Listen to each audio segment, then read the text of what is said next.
each and every one of us here in our church, in our Facebook Live, and in our YouTube channel.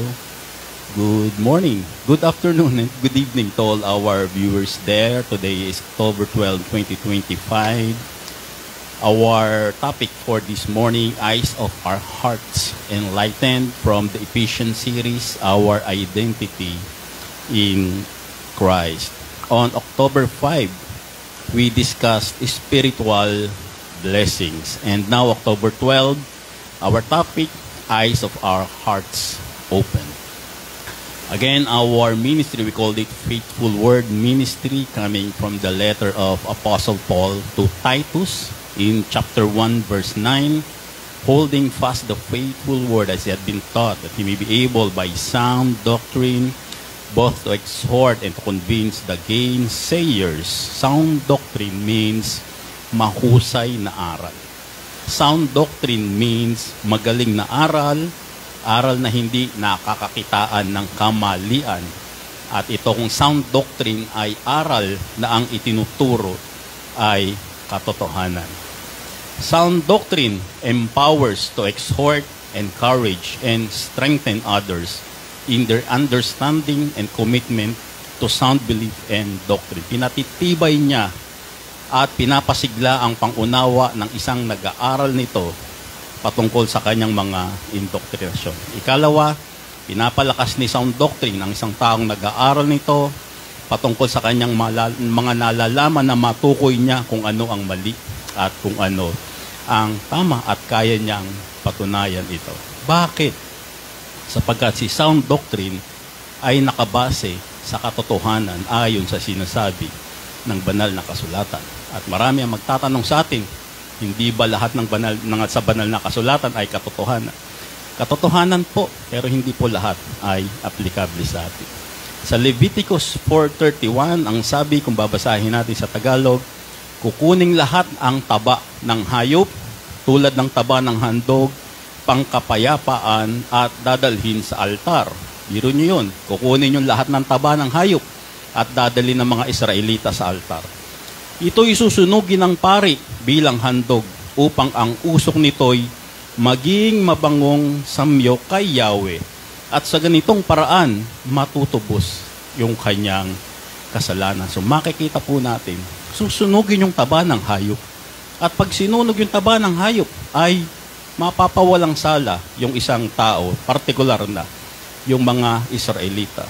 Ngayon po, kahit na mamahaling steak ang ilagay nyo dyan sa altar, hindi po mawawala ang kasalanan nyo. Sapagkat, nung Genesis to Malakay, Matthew, Mark, Luke, and John, time passed, justification by law through works. Ang pagpapawalang sala po ay sa kautusan sa pamamagitan ng pagsunod nito. Ngayon po, justification by grace through faith. Ang pagpapawalang sala po ay sa biyaya sa pamamagitan ng pananampalataya. Kung kaya, yung altar noon, kapag may nagsunog na hayop, mapapawalang sala. Pero noon po, kapag pananampalataya ang ginamit, hindi mapapawalang sala. Ngayon naman po, kapag nagsunog ka ng hayop, hindi ka naman mapapawalang sala. Sa pamamagitan lang ng pananampalataya ka, mapapawalang sala. Baligtad po, ano?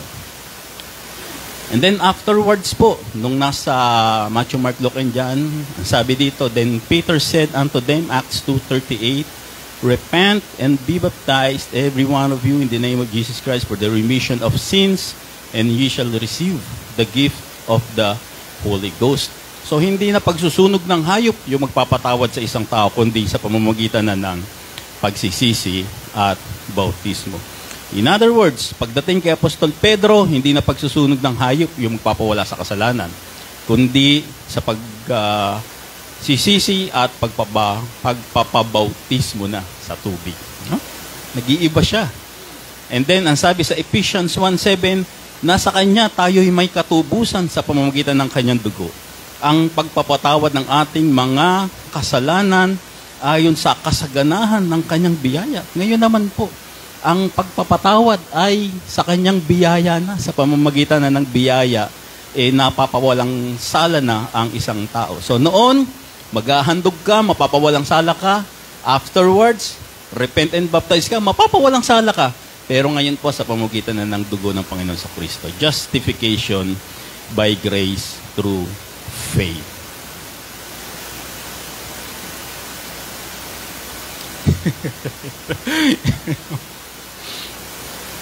So makikita po natin dito si Moses, si Juan, si Jesus Christ at si Pedro, si Juan Bautista po Meron silang kanya-kanyang mga kaparaanan para ang kasalanan ay mapawalang sala. Halos pare-pareho po, baptize, law, susunod kasal. Pero dito po kay Apostol Pablo sa panahon natin, meron po siyang sariling doktrina ng pagpapawalang sala. Justification by faith. By grace through faith. Bakit natin alam yan? Because we study to show thyself approved unto God, the workman that needed to be shamed, because we rightly divide the word of truth. Kung hindi po tayo magra-rightly divide, hindi natin malalaman yan. Masasama po tayo dun sa water baptism. So, sound doctrine is based on biblical truth. Second, dapat nakafocus lang siya sa Apostol Pablo. Bakit? Kasi kapag hindi ka nakapokus sa Apostol Pablo, baka mapokus yung katuruan natin sa iba't ibang indoktrinasyon. Lalo na, baka mapunta tayo sa indoktrinasyon ng Apostol Pedro. Gaya ng sinasabi niya, repent and be baptized, every one of you, in the name of Jesus Christ for the remission of sin. Is this truth? Yes, totoo siya. Pero para kay Apostol Pablo, hindi siya katotohanan. Bakit? Sapagkat ang Apostol Pablo, ang sabi, for Christ sent me not to baptize naman, but to preach the gospel, not with wisdom of words, lest the cross of Christ should be made of none effect. So magkaiba sila. Makatotohanan yung kay Pedro sa repent and baptize. Subalit kay Pablo, hindi siya makatotohanan. Ang makatotohanan kay Pablo ay hindi pagbabautismo, kundi ang pananampalataya sa death, burial, and resurrection ng Panginoon sa Kristo. Third, firmly justification by grace through faith lang. Walang altar call, walang water baptism, walang Lord's Supper, walang accept Jesus as your personal Savior, EGR, at marami pang iba. Tayo po ay justification by grace through faith lang. And last, a protection against self-proclaiming pastor. Maraming po dyan napapasok sa atin. Papakilalang pastor, gagamitin John 3:16, John 1:12, verse John 1:9, gospel daw nila, ABC, admit that you are sinner, believe that Jesus Christ died for your sin, and then confess that Jesus will be your Lord and Savior. Hindi po ganun. Hindi po. Tayo po ay protektado laban sa mga nagpapakilalang pastor dyan, sapagkat ang ating pastor ay ang Apostol Pablo.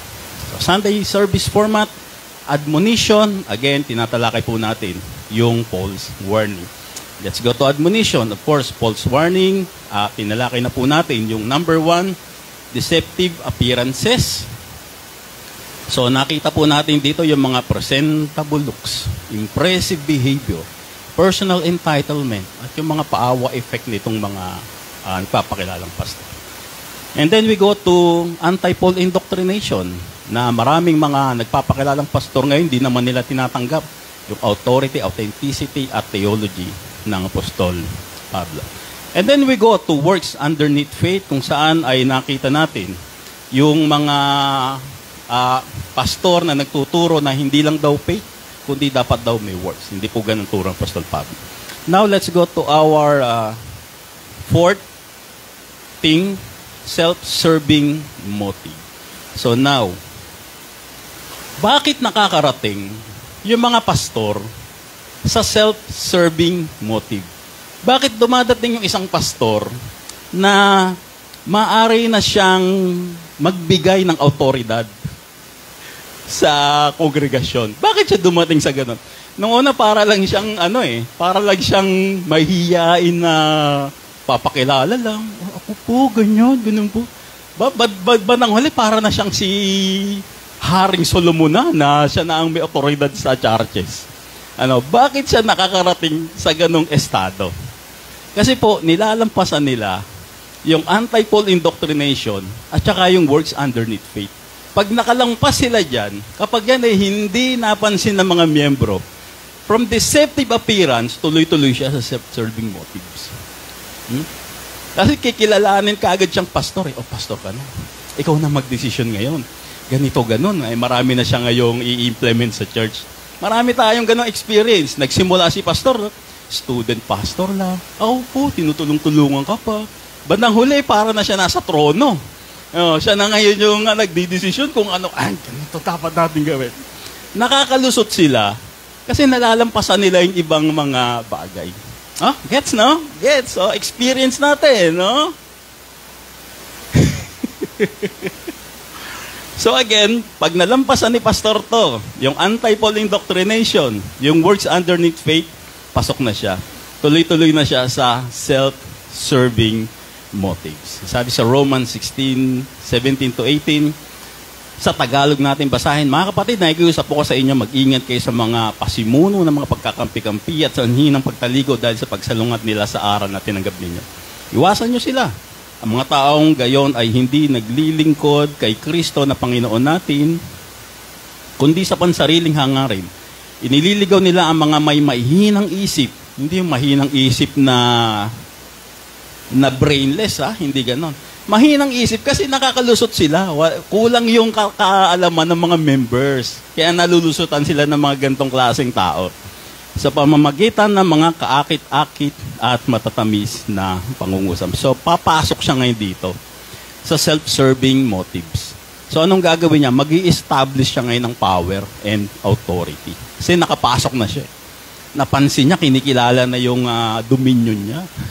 Binibigyan na siya ng authority ngayon. So, lahat ng sasabihin ko, mandato na sa inyo yan. Kasi divine. Galing kay pastor yan. Kailangan sundin natin yan. O ganito gagawin natin, ganun. Sunod-sunuran ngayon mga members. Kasi ang dating sa kanya, divine mandate. Pag galing kay pastor, kailangan sundin. Number 2, you are guilty of incompliance. Na-late ka ng church. Lagot ka kay pastor. Alam mo, sister, kanina po naghihintay si Lord dito. Para bang si Lord na meso pa na nakaupo doon sa church na nakaupo doon. Naku, naghihintay po si Lord dito. Hindi niya po pinapansin. Yung mga ipapagilty ka ngayon na nitong mga nagpapakilalang mga pastor na parang ang sama-sama ng ugali mo ngayon dahil na-late ka. Umulan, hindi nag-Bible study, hindi ka nakapag-Bible study, hindi ka nakapunta sa activity. Naku, hinihintay ka ni Lord. Kayo lang naghihintay, hindi si Lord. Pakialam ba ni Lord yan sa mga ganyan-ganyan yung activity? No? Kaya itong si members, palaging guilty siya. Kasi si pastor, hindi siya naubusan ng pagpapag-guilty. Nailagay lang yung radyo sa PM, nagkantahan lang. Naku, sister, dapat DCAS lang ang ano natin. Ang nasa radyo natin. Nailipat lang sa ibang YouTube channel. Nanonood lang ng masarap pagluluto. Naku, alam mo, dapat si Ed Lapis lang ang nandiyan dyan. Si Tanchi lang, si Eddie lang, JIL lang dapat ang lagi kang pinapagilty nitong mga pastor na to. Your disciplinarian father figure. Para siyang tatay na dinidisiplina ka. Na dapat ganito lang isuot mo. Dapat hindi ka nag-sleeveless. Dapat tago lahat. Dapat walang natitira. Pati mukha mo, tago sa mga isusot mo. So, establishing power and authority. Number 2, securing financial obligations. Pagkatapos niyan, hihingi na ng monthly salaries, hihingi na ng allowance, social securities, monthly dues, at pagkatapos niya, hihingi pa ng retirement back pay. Ang daming hihingi niya mga pastor na yan. Kasi nandiyan na siya naka-establish na authority. And then, church manipulation.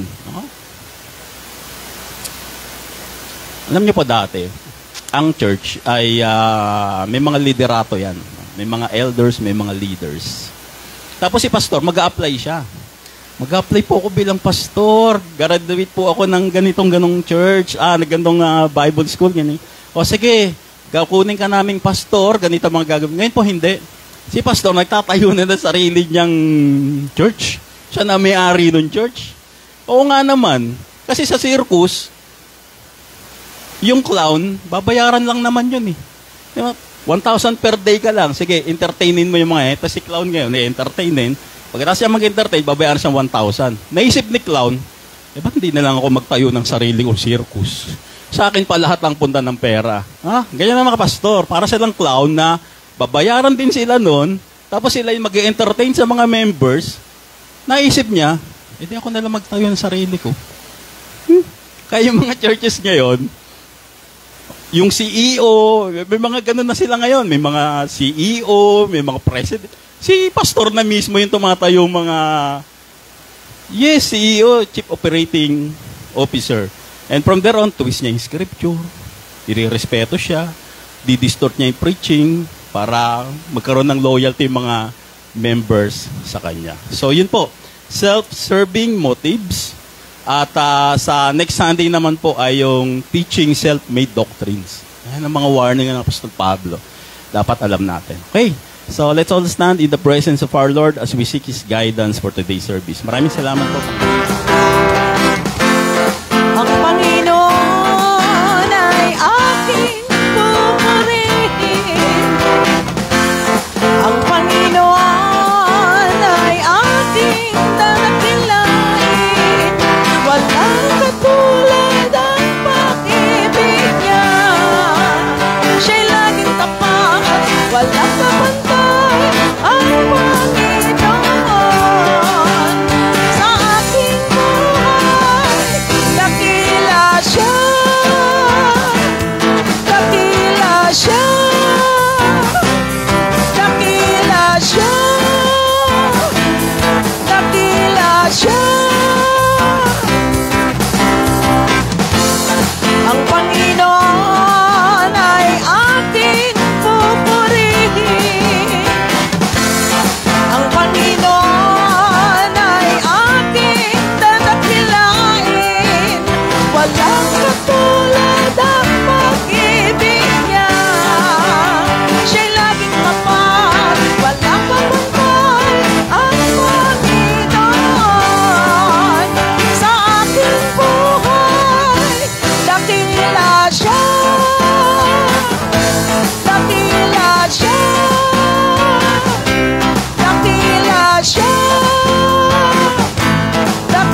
maging kadalagan sa puso ko. O Panginoon, pinupuri kita. Ako'y naririto upang sambahin ka. Magpakailanman itataas kita. Sa aking buhay, ikaw ang Diyos. Ako'y nilikha sadyang para sa'yo. Lahat sa akin iaalay sa'yo. Ang iyong kaluguran at siyang nais ko. Maging kadalagan sa puso mo. O Panginoon, pinupuri kita. Ako'y naririto upang sambahin ka. Magpakailanman itataas kita. Sa aking buhay, ikaw ang Diyos. Sa aking buhay, ikaw ang Diyos. Sa aking buhay, ikaw We ang request everyone to please remain standing in reverence for the reading of the precious Word of God. Our scripture reading will be found on the book of Ephesians chapter 1 verse 15 to 23. Wherefore I also after, sa Ephesians chapter 1 verse 15, wherefore I also after I heard of your faith in the Lord Jesus, and love unto all the saints, cease not to give thanks for you, making mention of you in my prayers. Verse 17, that the God of our Lord Jesus Christ, the Father of glory, may give unto you the spirit of wisdom and revelation in the knowledge of Him.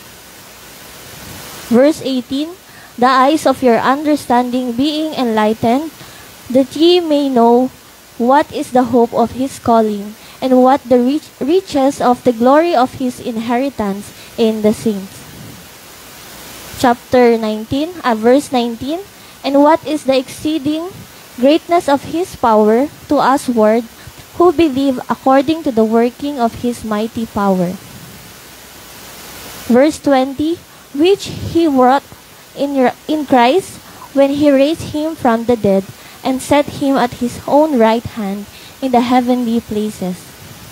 Verse 21, far above all principality and power and might and dominion and every name that is named, not only in this world, but also in that which is to come.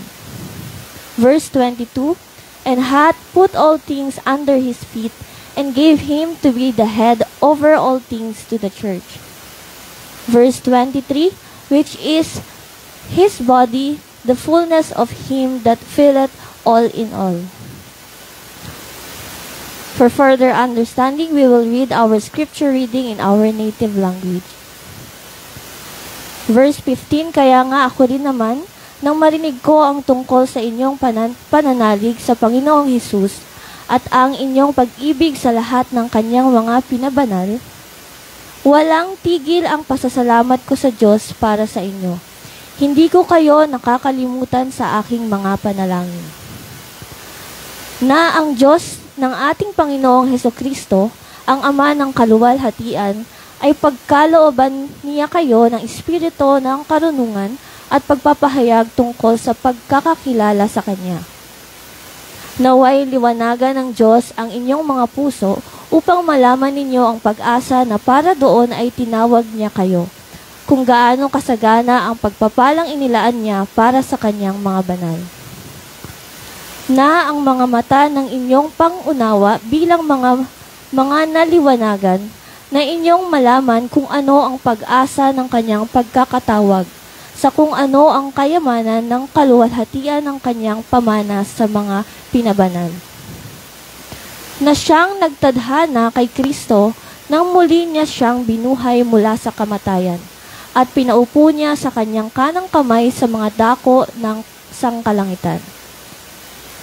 Sa napakatayog na pamahalaan at kapangyarihan at kalakasan at dominion na higit na dakilang pangalan sa bawat pangalan, hindi lamang sa panahong ito kundi maging sa darating. At pinailalim ng Diyos sa paa ni Kristo ang lahat ng bagay at ginawa siyang ulo ng lahat ng bagay para sa iglesia. Na siyang katawan ni Kristo ang kapuspusan niya na pamumuno sa lahat ng bagay. God bless the reading of His precious word. Everyone may now be Salamat, seated. Ate Divina, for the reading of the Word of God. Sa ating mga tagapagpaawit, Ate Glenda, Ate Krish, Kuya Vince, Kuya Ron, Kuya Nix.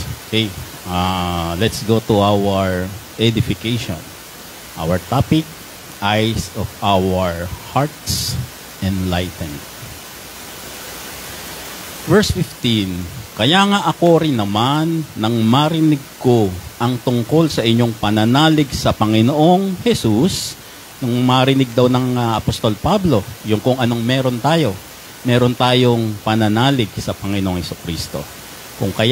Kung meron kang pananalig sa Panginoong Jesucristo, meron kang identity in Christ. Yung tinalakay natin last Sunday, blessed with all spiritual blessings in heaven, chosen before the foundation of the world, predestinated upon adoption, accepted in the beloved, redemption according to the riches of His grace, abounded with all wisdom and prudence. Ito po yung identity natin kay Jesus Christ, yung nagkaroon tayo ng mga ganitong bagay. At ang sabi ng Apostol Pablo, nung narinig ko yung mga bagay na ito, nung nanalig kayo sa Panginoong Jesucristo at ang inyong pag-ibig sa lahat ng kanyang mga pinabanal, yun daw ating pananalig, ay nagbubunga ng pag-ibig, pagre-respetuhan, wala tayong issue sa ating church, lagi tayong namumuhay ng may biyaya, at dahil sa biyaya, hindi tayo gumagawa ng kasalanan. Hindi natin itinuturing na kung may biyaya tayo, gagawa na lang ako ng kasalanan, hindi naman pala mawawala. Hindi po tayo ganon. At nung mabalitaan daw ng Apostol Pablo yung mga bagay na ito, sa mga taga-Efeso, na ngayon tinuturing ko sa mga taga-Faithful Word Ministry, ang sabi niya, walang tigil ang pasasalamat ko sa Diyos para sa inyo. Ito po yung sulat niya sa mga taga-Efeso. Ang mga taga-Efeso ay mga hintil, kapareho natin. Ang mga taga-Efeso ay justification by grace through faith, kagaya natin. Kaya itong sulat ng Apostol Pablo ay walang pinagkaiba sa atin at sa mga taga-Efeso, kung saan meron silang napakagandang katangian. Kaya't ang sabi ng Apostol Pablo, walang tigil ang pasasalamat ko sa Diyos para sa inyo. Hindi ko kayo nakakalimutan sa aking mga panalangin. So hindi daw natatapos ang pasasalamat ng Apostol Pablo, kundi patuloy niya tayong ipinapanalangin. Bakit? Pinapanalangin tayo ng Apostol Pablo. Sapagat yung mga taga-Efeso, gaya natin dito, nanggaling din sila sa mga mixed gospel. Nanggaling din siya sa mga churches na may faith, may works. Nalilito yung mga tao. Nanggaling din siya sa mga churches na self-proclaiming din yung mga pastor at yung mga leaders. Kawawa yung mga miyembro. Kaya ngayon, nalaman na ng mga miyembro, justification by grace through faith, galing sa Apostol Pablo, at ngayon nasa grace na rin. Sabi ng Apostol Pablo, hindi ko kayo nakakalimutan sa pananalangin. And therefore, tayo rin, pagpipray din natin itong ating samahan. Nakahulagpos po tayo sa isang napaka-makontroversial na church, Yung mga leaders, para mga Diyos, yung mga pastor, kala mo mga kung sinong mga hari, yung mga asawa ng pastor, minsan, kasama rin ni pastor na nagkukumpas, nakahulagpos na po tayo doon. Andi dito na po tayo sa grace. Kaya ang sabi ng Apostol Pablo, papanalangin niyo yung mga bagay na yan. Baka mamaya mapabalik tayo sa mga ganyan. Mahirap naman yung gano'n, sabi ng Apostol Pablo. We were once in a deceptive church where false leaders and self-proclaiming pastors prevailed. Sila yung nangunguna dyan. With arrogant and brainless members. Grabe ka naman, Brother Romel. Tinawag mo naman silang brainless members. Hindi po brainless na mga wala silang isip. Ang ibig sabihin po dito ng brainless members, kung ano sabihin sa kanila ng leader, ng pastor, kahit hindi biblical, kahit walang matibay na basehan, sunod lang sila ng sunod. Na tayo, naging ganun na. Once in our lives. But now that we've come to know the truth, let us pray that we never return to such ways. Instead, we remain steadfast in the path of righteousness and truth. Dito tayo, sa righteousness and truth. Amen, no? And therefore, ang sabi ng Apostol Pablo, walang tigil ang pasasalamat ko sa inyo. At hindi lang yon, lagi ko kayong pinagpipray. Huwag na kayong bumalik doon. Baka mamaya mapabalik tayo doon. Ako, wag naman sana, sabi ng Apostol Pablo. Kaya ako, number 1, nagpapasalamat ako sa inyo. Nandito na tayo na sa salita ng katotohanan. And number 2, pinagpipray ko pa rin sa Diyos. Na baka itong mga mixed gospels na to, itong mga self-proclaiming pastors na to, lusubin kayo at makonvince na naman kayo. Ano po? So kahit pinapanalangin tayo ng Apostol Pablo at tayo rin, papanalangin din natin ang ating munting gawain. Na ang Diyos ng ating Panginoong Hesukristo, ang Ama ng kaluwalhatian, ay pagkalooban niya kayo ng espiritu ng karunungan. Espiritu ng karunungan at pagpapahayag tungkol sa pagkakakilala sa Kanya. Sino po ba rito sa atin yung may espiritu ng karunungan? Ano nga ba ang espiritu ng karunungan? Ano nga ba ang espiritu ng katotohanan? Ang sabi sa Proverbs chapter 9 verse 10, the fear of the Lord is the beginning of wisdom, and the knowledge of the holy is understanding. In other words, kung ikaw ay takot na gumawa ng masama sapagkat nalalaman mo na itong gagawin ko hindi maluluwalhati ang Diyos, hindi masisiyahan ng Diyos, hindi kalooban ng Diyos at ayaw mong gawin yon, ang sabi ng Haring Solomon, yan na yung simula ng wisdom mo.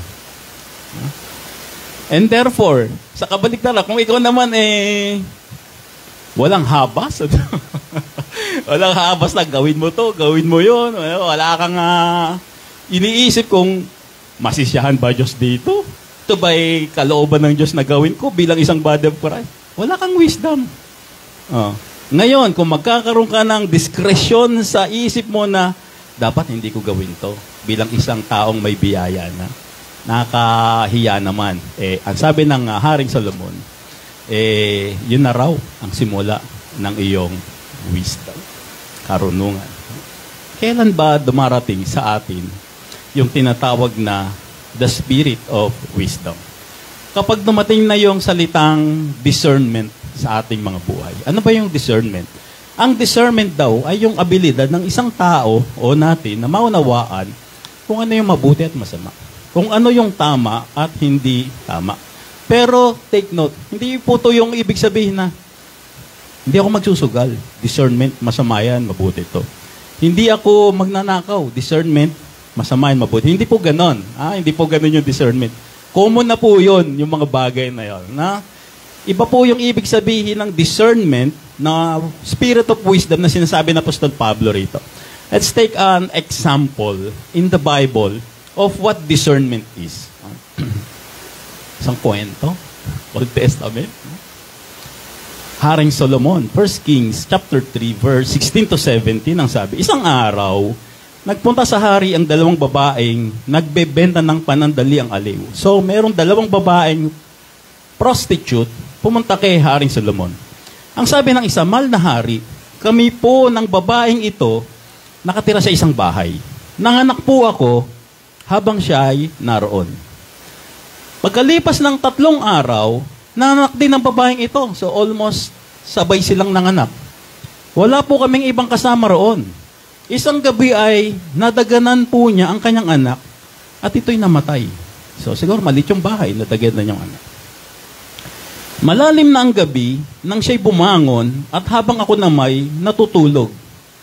Kinuha niya sa tabi ko ang aking anak, at dinala sa kanyang higaan. At inilagay naman sa tabi ko, ang kanyang patay na anak. So, sinwitch niya. Ang babaeng namatay yung baby niya, pinalit niya dun sa babaeng, buhay yung baby, kinuha niya yung babing buhay. Kinaumagahan, bumangon po ako upang pasusuhin ang aking anak. Ngunit natagpuan ko na lang na ito'y patay na. Subalit ng pagmasdan ko pong mabuti, nakilala kong hindi iyon ang aking anak. Tumutol naman ang pangalawa at ang sabi, hindi totoo yan. Anak ko ang buhay at ang sa iyo'y patay. So tumutol yung isa. Lalo namang iginit ng una, hindi totoo yan. Anak mo ang patay at akin ang buhay. At ganito ang kanilang pagtatalo sa harapan ng hari. Alam niyo po, pagdating po sa korte, kung nasa korte po ito, ang sasabihin lang sa babae ng judge, natutulog ka pala, Glenda. Paano mong nalaman na sinwitch ni Ligaya yung anak nyo kung natutulog ka? Gagamit sila ng mga science ba? Ng mga pag-aaral na pwede nating patunayan yung isang bagay kung factual o hindi. Kung makatotohanan o hindi. At kung titingnan nga naman natin sa ating lohika, wala naman taong natutulog na alam niya yung ginagawa nung kasama niya. Matatalo ka sa kaso. Kasi, kapag tinignan natin yung siyensya, wala pa DNA noon. Kapag tinignan natin yung siyensya, at kung lahat ng nandito ay yung tinatawag nating trial by jury, hindi ka paniniwalaan, Ate Glenda. Kasi natutulog ka kamo. Tapos sinabi mo, ipinalit nung isang babae yung anak niyang patay sa'yo, hindi makatotohanan yung statement mo, Ate Glenda. Hindi makatotohanan. Kasi tulog eh. Talo ka na sa kaso. Sa kanya mapupunta yung bata.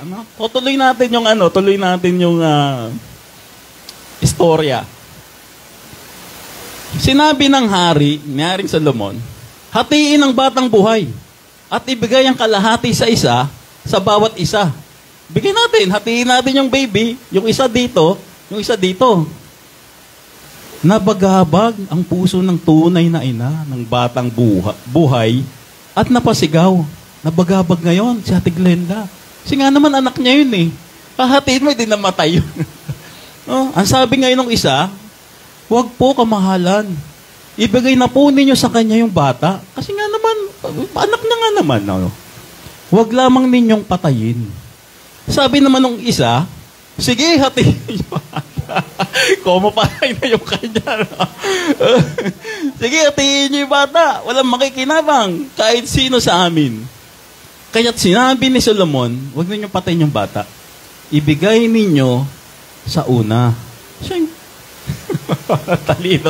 Matalino to. Siya yung tunay na ina. Yan, sabi ni Haring Solomon. Napabalita sa buong Israel ang hatol na iginawad ng hari at ang lahat ay nagkaroon ng paggalang at takot sa kanya. Nabatid nilang taglay niya ang karunungan ng Diyos upang humatol ng makatarungan. So kay Haring Solomon, napatunayan niya na ito yung nanay. Pero sa korte, ito yung nanay. Kung sa korte natin, hindi mananalo yung argumento nung isa. Kasi sinabi niya sa argumento niya, natutulog daw siya, pinagpalit daw nung isa. So hindi maaaring mangyari yon, hindi siya factual.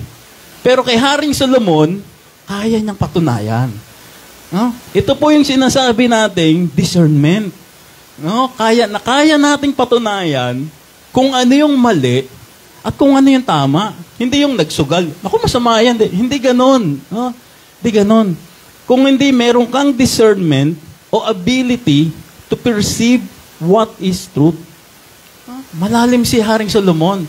At ang tinatalakay natin, ganon din kayo, sabi ng Apostol Pablo. Bibigyan din kayo ng Diyos ng spirit of wisdom para ma-discern nyo kung ano yung masama at mabuti.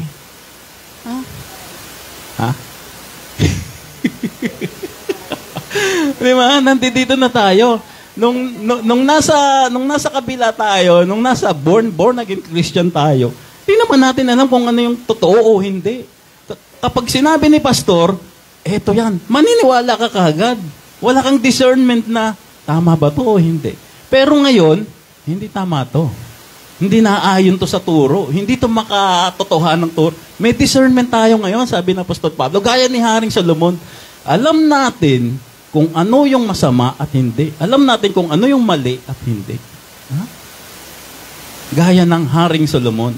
Meron siyang abilidad na malaman kung ano yung totoo. Meron siyang abilidad na makita yung puso ng isang tao. Napapasok niya yung puso eh. Napapasok na yung puso ng unang nanay, tsaka yung pangalawang nanay. Kaya niyang pasukin. Pero yung korte na natin, hindi nila kayang pasukin yung puso. Hanggang factual lang sila.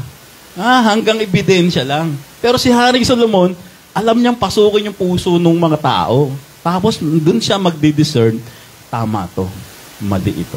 And ability to use emotional intelligence. Makikita niya sa reaksyon ng dalawang babae, sino yung totoong nanay. Discernment ni Haring Solomon. Galing. Okay, so let's go back to our verse, no?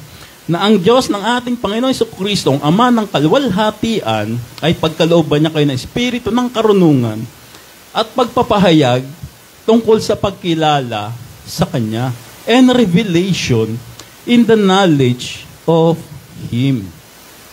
Pagpapahayag tungkol sa pagkilala sa Kanya. Okay, now, what do you want to reveal to me about you? Minsan, magandang tanong natin sa Diyos. Itanong natin siya, Panginoon, ano ba yung mga gusto mong i-reveal sa akin patungkol sa iyo? Tanong natin, verse 19, na ang mga mata ng inyong pangunawa bilang mga naliwanagan, na ang inyong malaman kung ano ang pag-asa ng kanyang pagkakatawag sa kung ano ang kayamanan ng kaluwalhatian ng kanyang pamana sa mga pinabanat. So may tatlong bagay dito na nais i-reveal ng Diyos sa iyo, sa atin. Number 1, I enlightened your eyes and you understand. Na malaman mo kung ano yung katotohanan. Katotohanan na mas malalim doon sa sanlibutan. Hindi yung, hindi yung katotohanan na masamang magnakaw. Hindi masama yan. Kita mo may discernment ako. Hindi ganun yung kagaya kay Solomon na malalim yung pagkakaunawa natin. I gave you the hope of calling. Tinawag kita. At ngayon ay meron ka ng pag-asa. Pag-asang maliligtas ba ako? Hindi. Pag-asang mapadali na yung ating glorified body. So our identity, I gave you the hope of calling. Ano yung pagkakatawag sa atin? Blessed with all spiritual blessings. Hindi ko na po babasahin isa-isa na talakay na po natin last Sunday. And third, I gave you inheritance from the riches of His glory. Ito yung mga sinasabi ng Diyos na kung tatanungin mo si Lord, Lord, ano po ba yung mga nais mong ipakilala mo patungkol sa akin? Ito yung sagot ni Apostol Pablo. Ito yung mga gusto kong ipakita sa iyo, sabi ng Diyos sa atin. The eyes of your understanding being enlightened, number 1, that ye may know what is the hope of His calling, number 2, and what's the riches of the glory of His inheritance in the saints. So, ito po yung mga bagay na nais ipakilala ng Diyos sa atin, na ibinigay niya sa atin itong mga bagay na ito, at lahat ng ito ay inaasahan nating darating. Sooner sana. Sana mamaya na. Sana bukas na. Para matapos na lahat ng problema natin dito sa magulong sanlibutan na to. Sama-sama na tayong pupunta sa sangkalangitan. So, Ephesians 1:20, God who gave the spiritual blessings to us is the same God who, sa verse 20 tayo, no? Yung mga nagbigay sa akin ng mga spiritual blessing, yung Diyos na nagbigay sa akin ng mga spiritual blessing na to, ito rin yung Diyos na, pupunta tayo sa verse 20, ito rin yung Diyos na siyang nagtadhana kay Kristo, nang muli niya siyang binuhay mula sa kamatayan at pinaupo niya sa kanyang kanang kamay at sa mga dako ng sangkalangitan. Parehong Diyos to. Iisang Diyos lang to. yung nagbigay sa akin ng spiritual blessing, ang sabi ng Apostol Pablo, siya rin yung bumuhay sa Panginoon Kristo na pinaupo niya sa kanyang kanang kamay sa sangkalangitan. Verse 21, na sa napakatayog na kapamalaan at kapangyarihan at kalakasan at dominyon na higit na dakilang pangalan sa bawat pangalan, hindi lamang sa panahong ito kundi maging sa darating. Yung Diyos na nagbigay sa akin ng spiritual blessing, siya rin yung Diyos na bumuhay sa Panginoon Kristo at pinaupo niya sa kanang kamay sa kalangitan. Siya rin yung Diyos na nagbigay sa Panginoong Kristo ng principality, power, might, and dominion. Pareho, sinasabi ng Apostol Pablo. At ipinailalim ng Diyos sa paa ni Kristo ang lahat ng bagay at ginawa siyang ulo ng iglesia ng bagay para sa iglesia. Siya rin yung naglagay ng lahat ng bagay sa ilalim ng paanan ng Panginoon Kristo. Ibig sabihin, yun ang bigay ng kapangyarihan sa Panginoong Kristo na Diyos, siya rin yung nagbigay sa iyo ng spiritual blessing. For your information, sabi ng Apostol Pablo. Baka sakaling nagdadalawang isip ka, baka sakaling may mga, what do you call this? May mga doubts ka patungkol sa Diyos na, Lord, sino ka ba talaga? O sige, ako'y nagbigay sa'yo ng lahat ng spiritual blessing. Really? Ganon ka? Oh, sa totoo nga, yan din yung Diyos na bumuhay sa Panginoon Kristo. Yan din yung Diyos na nagbigay ng kapangyarihan sa Panginoon Kristo. Yan din yung Diyos na ipinasa ilalim niya lahat ng bagay sa Panginoon Kristo. Kaya ang sabi ng Apostol Pablo rito, o ano, may doubt ka pa? Masasabi mo ngayon. So, walang doubt. Walang doubt na nasa sa akin yung spiritual blessing.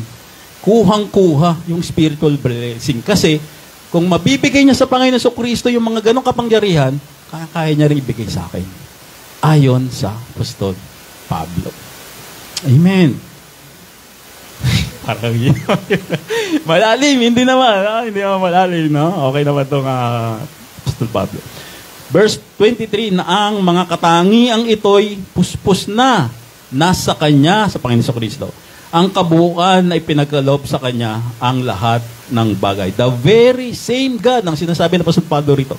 Ang Diyos na nag-iisa, na nagbigay ng lahat ng ganitong bagay sa Panginoon Kristo, siya rin yung nagbigay sa iyo ng lahat ng bagay na meron ka, na makakamit mo sa mga susunod na panahon. Lalong-lalo na kapag tayo ay na-rapture na. Next week. Lagot si brother.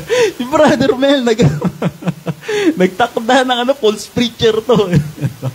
Wala po nakakalam ng rapture, no? Joke lang po yun, no? Pero kung next week, let's go. No? Mas maganda, no? So, our key takeaways, eyes of our understanding, na tayo ay mamuhay sa pag-asa, ayon sa pagkakatawag sa atin. Ganun nga ba?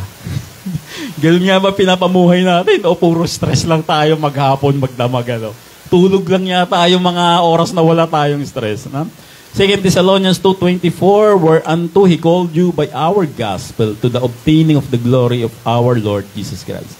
We live in hope according to His calling. Tinawag tayo sa pamamagitan ng magandang balita. At ngayon ay nalalaman naman natin. We look forward of our inheritance. Pag-asa ko, makakamit ko lahat itong mga bagay na ito. Isang araw, makakamit ko lahat ng mga bagay na ito. At ang tanong ulit, yun ba yung pinapamuhay natin sa araw-araw? Parang wala naman akong spiritual blessings. Parang wala naman akong predestined. Parang hindi naman ako chosen before the foundation of the world. Parang wala namang darating na redemption sa akin. Meron po. Meron po sa mga darating na panahon. Number 3, we assure of same God who raised Jesus Christ. Sigurado ako na makakamit ko yung mga bagay na ito sapagkat ang Diyos na nagbigay sa akin ng mga bagay na ito, yung Diyos din na bumuhay kay Kristo at nagbigay ng lahat ng otoridad sa Kanya. We are sure of the same God who raised Jesus. And therefore, tayo ay mamuhay hindi ayon sa ating nakaraan.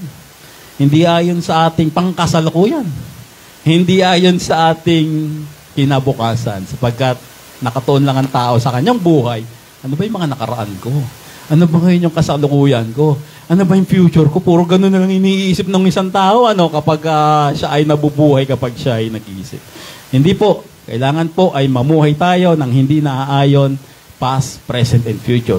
Kailangan po mamuhay tayo according sa ating identity, pagkakatawag sa atin, at yung mga inheritance na makakamit natin. Kailangan po i-value natin yun. Pagpapahalagahan natin yung mga bagay na yon. Kapag ako po ay nanonood ng TV at yung programa po ay patungkol sa Buckingham Palace, kala King Charles, kala Queen Elizabeth nung buhay pa, makita mo po sa kanila kung paano nila pagpahalagahan yung mga values nila, yung mga kustomarya nila, yung mga kostumbre nila. Lahat nakaayos, paglalakad, pagkain, pag-upo, kung papaano kumilos, lahat nakaayos. Tayo rin, pagpapahalagahan din natin yung ating values, yung ating identity, yung ating inheritance makakamit natin. Minsan, nakakalimutan natin, pero magandang paalaala ng Apostol Pablo. We think the way we speak and act. In other words, we should stay awake on what our action would be. Na kailangan, lahat ng sasabihin natin, lahat ng gagawin natin, pag-iisipan natin. Ito ba'y naaayon doon sa mga inheritance ko? Ito ba'y naaayon sa mga spiritual blessing ko? Ito bang kinikilos ko ngayon, pareho sa ikikilos ko kapag nandun na ako sa kaluwalhatian? Parang hindi. And therefore, dapat i-calibrate natin. I-adjust natin yung mga bagay. Nandito pa lamang tayo sa mundong ito. And of course, mamumuhay tayo, may pag-ibig, may biyaya, pagre-respetuhan, pagmamahalan, lalong-lalo na sa mga kasama natin dito sa ating gawain. Amen! Magandang umaga sa inyong lahat at pagpalain tayo ng Panginoon.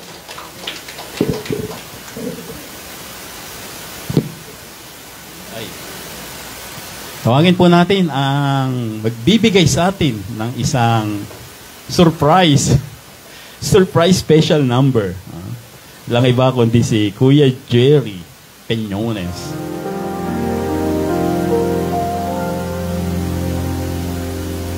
Sa oras ng lumbay at naluluha, tahimik siyang tumaramangang kusa. Maririnig panayad na tinig niya, sumisilip muli ang pag-asa.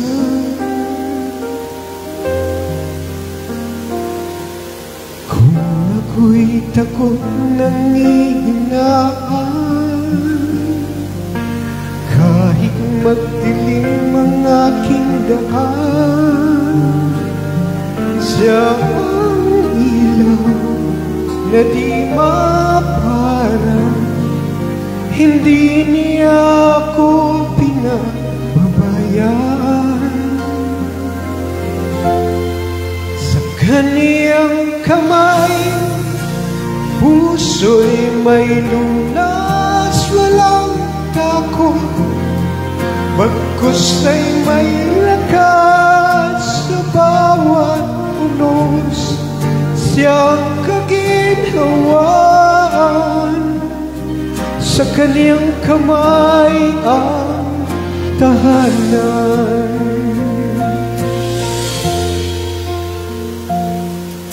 Kapag ang mundo'y nawalan ng kulay, sa liwanag niyan nagiging buhay. Sa pag-iisa at pagninilay, pag-ibig niyang siyang laging gabay. Sa kaniyang kamay, puso'y may lunas, walang takot, bagkus ay may lakas sa bawat unos. Siya ang kaginhawaan, sa kaniyang kamay ang tahanan.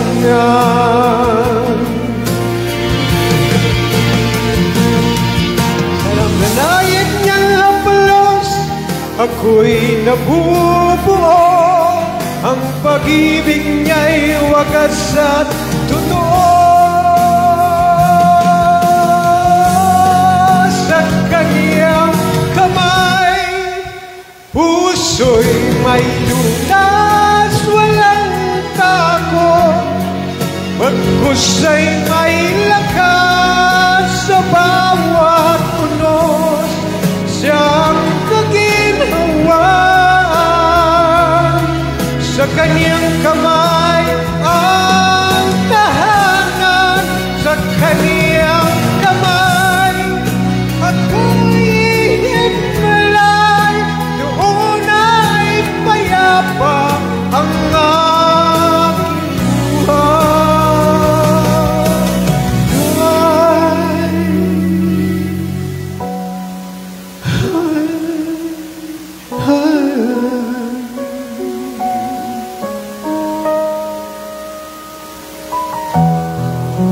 sa kanyang kamay.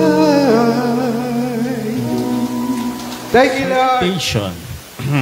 Our pastor teaches that Abraham's tithe to Melchizedek in Genesis 14 was voluntary, referring to our church Sunday morning service to treat our tithing as voluntary. So may mga nagtuturo daw ngayon na yung tithing ay dalawang klase. Isang voluntary, tsaka isang sapilitan. Albat English, mandatory. Ano? So yung mandatory ay yung mga nasa Levitical law kay Moises. Yung sinabi na ibigay ninyo ang ikasampung bahagi sa Malakay 3:10. Ito daw, yung tithes daw na ito, voluntary daw to kasi during that time, wala pa sila Moises, si Abraham pa lang yun nandito dito. So basahin natin yung Genesis chapter 14, verse 1 to 2, bababa. No? Nang panahong iyon, sina Haring Amrapel ng Sinar, Ariok ng Elasar, Kadorlaomer ng Elam at Tidal ng Goyim ay nakipagdigma kina Haring Bera ng Sodoma, Birsya ng Gomora, Shinab ng Adma, Shemeber ng Zeboim at Zoar ng Bela. Tinipon ng 5 hari, may 5 hari. Tinipon ng 5 haring ito ang kanilang mga hukbo sa kapatagan ng Sidim na tinatawag ding dagat na patay, Dead Sea. Ang mga ito ay 12 taon ang nasasakop ni Kedorlaomer. Ngunit ng ika-13 taon, nagkaisa-isa silang umaklas laban sa kanya. 1 taon buhat nang sila'y umaklas, dumating si Kedorlaomer kasama ang mga haring kakampi niya upang sila'y muling sakupin. Nilupig na niya ang mga bansang kanyang dinanan, ang mga Refaita sa Astarot, Karnaim, ang mga Zuzita sa Ham at ang mga Emita sa Seib Kiryataim. Tinalo na rin nila ang mga Horeo sa kabundukan ng Seir hanggang sa El Paran, sa gilid ng disyerto. Buhat dooy, bumaling silang patungo sa Kades o Enmispat at sinakop ang lupain ng mga Amalekita at ang mga Amoreo sa Hazazon Tamar. Okay. So verse 8 to 9, tinipon nga ng mga hari ng Sodoma, Gomora, Adma, Zeboim at Bela ang kanilang mga hukbo sa kapatagan ng Zidim. At doon nila hinarap sina Haring Kedorlaomer ng Elam, Tidal ng Goyim, Armapel ng Sinar at Ariok ng Elasar, 5 laban sa 4. Natalo ang 5 hari. At nang sila'y tumakas sa labanan, ang hari ng Sodoma at ang hari ng Gomora ay nahulog sa balon ng alkitran na marami sa dakong iyon. Ang iba'y nakatakas papunta sa kabundukan. Kaya't sinamsam ng 4 na hari ang lahat ng ari-ariang natagpuan sa Sodoma at Gomora, pati ang pagkain doon. Binihag din nila ang pamangkin ni Abram na si Lot na nakatira sa Sodoma. at kinuha ang lahat ng ari-arian nito. Isang takas ang nagbalita ng pangyayaring ito kay Abram na Hebreo na nooy nakatira malapit sa tabi ng sagradong kahuyan ni Mamre, isang Amoreo. Si Abram at si Mamre, kasama ang mga kapatid niyang sina Eskol at Aner, ay may umiiral na kasunduan. Pagkarinig niya sa nangyari sa kanyang pamangking si Lot, tinawag niya ang kanyang mga tauhan at nakatipon siya ng 318 warriors, mandirigma. Sinundan nila ang mga kalabang hari hanggang sa Dan.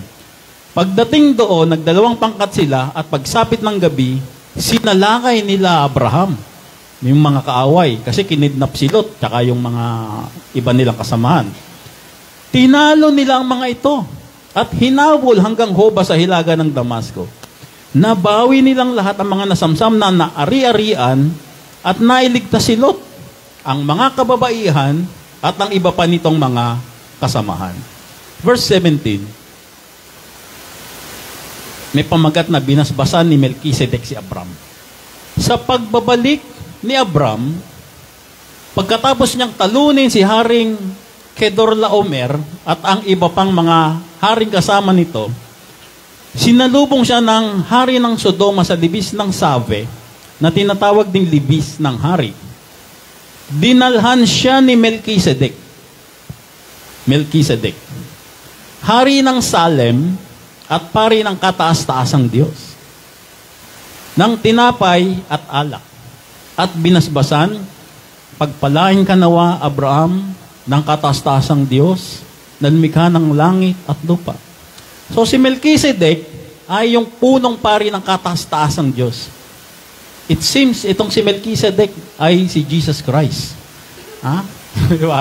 Si Melchizedek, ito si Jesus Christ. Pero nasa Genesis si Melchizedek, ay si Jesus Christ. Pero nag-anyong tao si Jesus Christ bilang si Melchizedek. Ha? Pari ng kataas-taasang Diyos. Purihin ang kataas-taasang Diyos na nagbigay sa inyo ng tagumpay. At ibinigay ni Abraham kay Melchizedek ang 10 bahagi. So nag-tithe dito si Abraham ng lahat ng kanyang nasamsam buhat sa labanan. So ito yung sinasabi ng mga pastor na, yan 10% tithes. Hindi yan under the law. Hindi yan malakay 310. Ito ay voluntaryong ibinigay ni Abraham kay Melchizedek. Kaya kayo rin, tithes din kayo. Ayan yung sinasabi ng mga pastor ngayon. At itong mga members na to, nagtatanong ngayon sa akin, sa Brother Med, yung pastor po namin, ginagawin itong si Abraham tsaka si Melchizedek, hinihingan na kami ng 10% ngayon. So walang palag nga naman tong sila members, wawa naman, no? Kawawa naman sila, no? So kung babasahin natin yung Genesis chapter 14, meron siyang historical and narrative context. May konteksto siya. Hindi lang siya yung iniutos lang na 10% Abraham, tapos na. Hindi siya ganon.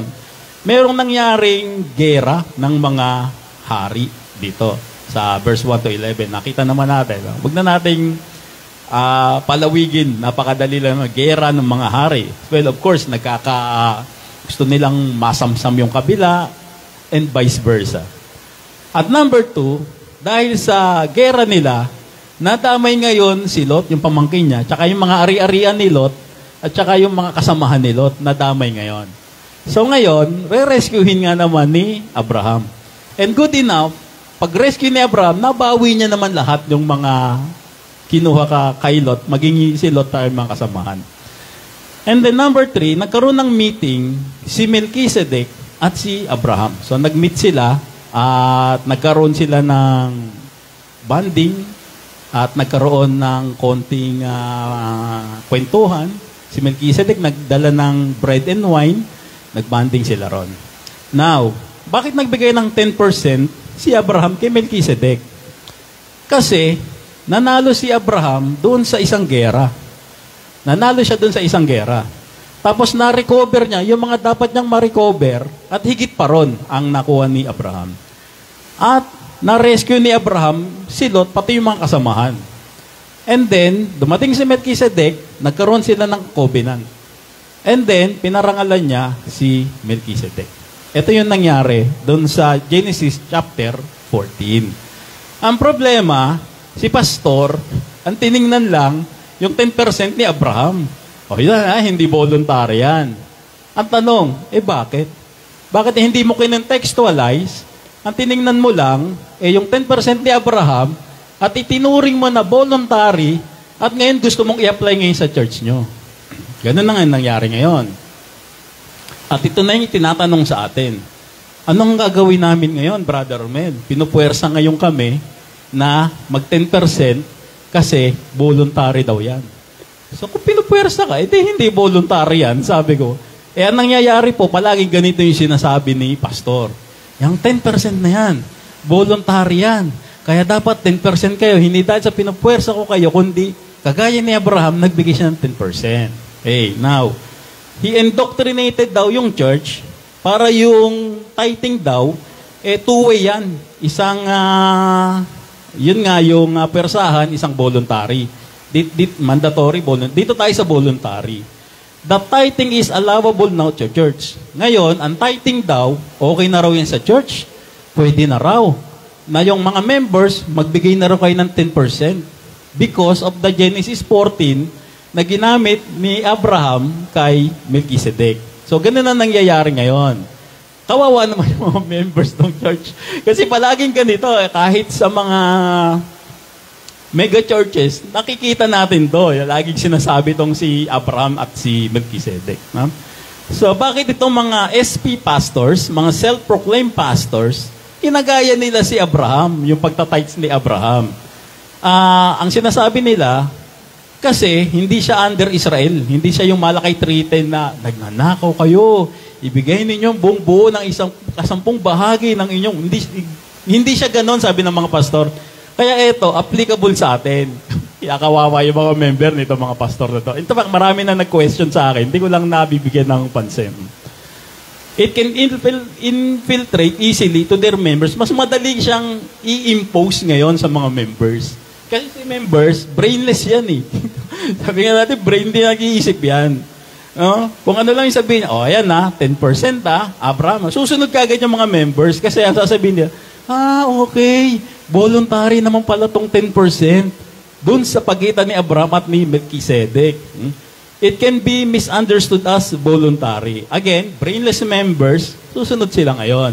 So ngayon, nakakahiya kung hindi ka magte-10%, kasi ang sasabihin na ngayon ni Pastor, biblical yan 10%. Abraham, Melchizedek. Mapupuwersa ka ngayon. Kawawa ka naman. Kung yung sweldo mo 10,000 at marami kang loan, obligado ka na magbigay ng 1,000 pesos dun sa church. Wala kang palag kasi ang laging sasabihin nito mga to, ayan si Abraham at si Melchizedek 10%. So, Abraham's tithe to Melchizedek. Number 1, hindi naman siya pera. Yung binigay ni Melchizedek, yung binigay ni Abraham kay Melchizedek. Hindi siya pera. At yung pagkakabigay ni Abraham kay Melchizedek, hindi naman para sa pondo ng church yun. Walang kinalaman yung mga denominasyon ngayon dito doon sa pagitan ni Abraham at ni Melchizedek. In fact, wala kang kinalaman yung mga denominasyon ngayon doon sa tithes ni Moises, yung 10% ni Moises. Kasi kahit yung 10% ni Moises, hindi naman pera yun Hindi naman para sa ponduhan yung mga church. Yun ay pantulong sa mga levita at sa mga balot. Not meant to improve church collection. Kasi, yung iba, mag-anniversary na, wala pa siguro silang pondo, di nila alam kung saan sila kukuha ng pondo, di naman nila maobligay yung mga tao na mabigay ng 10% dahil sa Old Testament, hindi naman gano'n. Nakakita ng way ngayon si Pastor. Eto, si Abraham at si Melchizedek. Dito natin titirahin itong mga members para makaaligom tayo ng pera. So, not meant for pastors' wages and salaries. Another thing, kulang na yung sweldo tsaka salary tsaka yung allowance ni pastor. Kailangan nila mapalaki yung collection nila. Ito na naman ang dadahilan nila. Itong mga bagay na ito. Hindi nila nalalaman, itong mga nagtuturo na to, na hindi sila titingin sa historical and narrative context. Hindi nila titingnan yun na there is a war of kings, Abraham's rescue mission, tsaka yung meeting with Melchizedek. Hindi nila titingnan yon kasi yung isip nila, mapalaki natin yung pondo ng church para makinabang tayo, leaders, pastor. Kasi ang unang tatamaan dyan, pag lumaki yung pondo nila, tataas yung sweldo nila. Tataas yung mga salary nila, allowance. Mula ngayon, si pastor, from 500 pesos Sidecar allowance, gagawin na namin 501. Tumaas na sweldo, tumaas na allowance ni pastor ngayon. May pang ano na ngayon siya. May pambili-bili na siya, may pang-load na siya ng data and everything. Bakit? Naligaw niya yung mga tao eh. Naligaw niya yung mga tao na mag 10% kayo. Hindi niya tinignan yung buong konteksto ng Genesis 14, focus lang siya doon kay Abraham, tsaka kay Melchizedek. In other words, itong mga self-proclaiming pastor na to, willing silang baluktutin yung Bible. Willing silang magturo ng wala sa konteksto at baluktutin yung sinasabi ng banal na kasulatan para mapalaki yung pondo nila sa kanilang mga churches. And in that way, makinabang sila. Makinabang sila. Number 2, willing tong mga pastor na to na lokohin yung mga miyembro, na ituro yung mga bagay na hindi naman dapat ituro, again, para sa sarili nilang kapakanan. Lalaki sweldo ko rito. Magkakaalawan sa ko rito. Makakabili ako dito ng Islander na tsinelas. Beach walk lang kasi kaya kong bilhin. Ngayon, nagtapapa 10% ako, kaya Islander na tsinelas ko ngayon. Willing to misinterpret the Word of God. Handang-handa rin sila na magturo ng mga bagay na hindi naman yun yung dapat na i-interpret ng Biblia. Again, para sa koleksyon, sariling gain, kapakanan, and everything. Kaya itong mga pastor na to, kaya nilang gawin to. Kaya nilang gawin yan para sa sarili nilang kapakinabangan. Now, from the outset, ang sabi ng Apostol Pablo, ang pagbibigay ay tawag to. Hindi man ito. Cheerful giving tayo. Kahit 20 pesos yan, 50 pesos yan, 100 pesos yan, kung yan ang magpapasaya sa'yo sa pagbibigay, okay. Wala tayong issue. Ito yung tinuturo ng Apostol Pablo. Hindi niya itinuturo yung, yan mag-tithes kayo kagaya ni Melchizedek yung ginawa ni Abraham kay Melchizedek. Walang tinuturo ng Apostol Pablo na ganon. Ang tinuturo ng Apostol Pablo, kahit magkano yan, kung yan nagpapasaya sa'yo, cheerful giving, okay na. Katanggap-tanggap na rin yan sa Diyos. Katanggap-tanggap na rin yan generally. Pero kung titingnan mo itong mga pastor na to, hindi sila ganon kay Apostol Pablo. Iba yung tinuturo nila. So if tithing were a rightful doctrine under the dispensation of grace, Apostle Paul who taught on cheerful giving would have affirmed it. Kung yung pagtatites ng 10% doon sa nagtanong at sa mga nagtatanong sa akin, tamang gawain yan, di sana tinuro na ni Apostol Pablo yan. Simple lang yun. Nasa dispensation of grace tayo, pero hindi tinuturo ng Apostol Pablo yung 10%. Instead, ang tinuturo ng Apostol Pablo, cheerful giving. Okay. Kawa. Tatanong. Ang sabi sa 1 Corinthians 11:1, be ye followers of me, even as I also am of Christ. Sundin niyo ako, sabi ng Apostol Pablo, sapagkat ako ay sumusunod sa Panginoong Hesukristo. In other words, kung susunod tayo sa Apostol Pablo, good as sumusunod tayo sa Panginoong Hesukristo. Kung hindi ka susunod sa Apostol Pablo, kaaway ka ng krus. Antichrist ka. Ang problema sa mga antichrist, ang akala ng mga tao, antichrist, yung mga magulo yung buhok, yung mga gumaganong-ganon, mga nakablock lang. Hindi po. Ang antichrist, whether nakabarong ka, presentable ka, basa ka ng Biblia, yung ibang sitas nga dyan, kabisado mo, pero kung hindi ka susunod sa Apostol Pablo, good as antichrist ka. Anong usapan dito? Pag hindi ito sumusunod sa Apostol Pablo, itong pastor na to, kahit galing ka pa sa Bible school, may masteral, PhD, halos nabasa mo na yung Bible from cover to cover, kung hindi ka sumusunod sa Apostol Pablo, antikristo ka. Kasi ang sabi ng Apostol Pablo, kung susunod kayo sa Panginoon sa Kristo, sundin niyo ako. So itong mga SP pastor, self-proclaiming pastor, hindi nila sinusunod si Apostol Pablo. Kinukontra nila ang Apostol Pablo. Bakit? Para makontra niya si Brother Mel. Ganun na naman gusto nito mga tayo. Kontrahin natin si Brother Mel para magmukhang magaling tayo. Okay lang ako. Basta ako susunod ako sa Apostol Pablo. Bahala kayo ngayon. Kung hindi kayo susunod sa Apostol Pablo, dahil gusto nyo lang akong kontrahin, it's up to you. Basta si Brother Mel, kung ano yung doktrina ng Apostol Pablo, dun ako. Kasi yun yung tama. Yun yung pagsunod sa Panginoong Jesucristo. So, it's up to you. Kung gusto nyo kontrahin si Brother Mel, di kinokontrahin si Apostol Pablo. Kung kinokontrahin nyo si Apostol Pablo, anti-Christ kayo. As simple as that. Self-proclaiming pastors follows traditional church practice. Yan, no? Kinokontradict nila si Apostol Pablo para mabigyan nila, yung mga members nila, na sariwain yung mga kinagistan nilang doktrina. May recession, may procession, po, lahat ng syon nandoon na. No, lalakad, dahan-dahan si pastor sa gitna, tapos pag labas, si pastor uli. Yung mga ganong mga tradition sa mga denominasyonal, no? Marami yan, mga bagay na yan.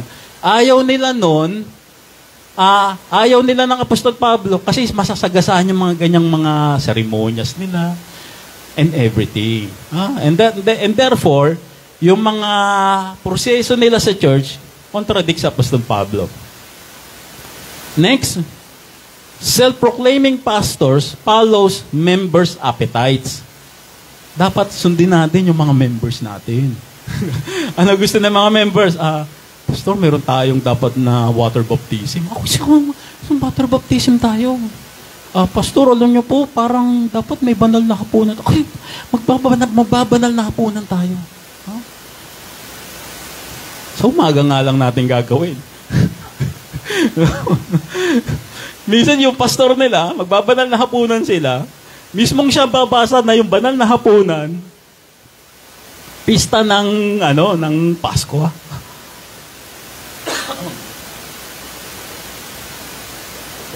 Narito na ang handog sa pista ng Pasko. Mismong si pastor ang nababasa nun. Pero yung mga members, sandali, pista ng Pasko pinag-uusapan dito. Ba't sunod tayo ng sunod dito? Hindi naman tayo sakop ng pista ng Pasko. So, self-proclaiming pastors follow members' appetites. So, ang mangyayari niyan, dahil sinusunod lahat ni pastor to, ang mangyayari, mag-iimbento na lang siya ng mag-iimbento ng mga doktrina niya. No? Meron na siya ngayong mga hyper-dispensation. Meron na siya ngayong mga covenant theology, mga classical dispensation, yung mga yung wala sa Bible na mga turo, tinuturo na ni pastor. Kasi ayaw niya sumunod sa Apostol Pablo, ang nangyayari, invento na lang siya ng invento ng mga doktrina. At ang nakakalungkot dyan, itong mga brainless members niya, wala. Ang sunod lang ng sunod sa kanya. So, 10%, hindi tinuturo ng Apostol Pablo yan. Ang tinuturo ng Apostol Pablo, cheerful giving. Birthdays natin, of course, belated happy birthday kay Sister Emmy Edrada, October 1. Belated happy birthday kay Brother Rodel Pasigan, October 7. At advance happy birthday kay Joshua. Wala si Joshua, may pasok. Sa concentrics, pasok niya 1 a.m. to 10 p.m. to 10 a.m. Alaw na madaling araw ng alas 10, no? So, happy birthday. Pwede bang tawagan natin si Kuya Rodel para maipanalangin sa ating harapan?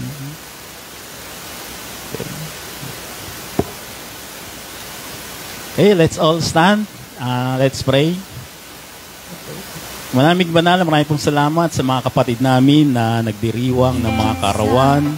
Maraming pong salamat sa isang taong pagdadagdag nyo kina Sister Amy, Brother Rodel at Joshua. Naway lagi nyo silang pagpapalain, lagi nyo po silang sasamahan. Kung ano man po ang kanilang mga hinaing, kung ano man po ang mga pagsubok na darating sa kanila, sasamahan nyo po sila. Kung may mga desisyon po sila na hindi nila alam kung paano desisyonan, lalapit po muna sila sa inyo. At higit sa lahat ay lagi niyo po silang titingnan, lagi niyo silang mamasdan sa mga bagay na gagawin nila at lagi niyo po silang tuturuan ng mga dapat nilang gawing bagay. Again, Panginoon, dalangin din po namin ang mga may kaarawan na pati ang kanilang mga mahal sa buhay ay pagpapalain niyo po kay Kuya Rodel, sa kanyang may bahay, sa kanyang mga anak, sa kanyang mga manugang. Lagi niyo po silang iingatan at gagabayan. At muli, Panginoon, mas maraming birthday po ang ipagkaloob niyo sa kanila kay Sister Amy, Kuya Rodel at Joshua. Ito pong aming samot dalangin sa pangalan ng Panginoon Jesus. Amen at amen. Okay? Thank you, Lord.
Sa bawat isa na kasama namin, pagpapalain niyo po sila sa Facebook Live at YouTube.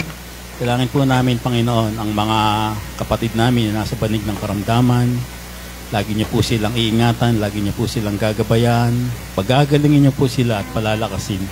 Sa mga susunod na linggo ay makakapiling po namin sila rito na taglay ang kalakasan na nagmumula sa iyo.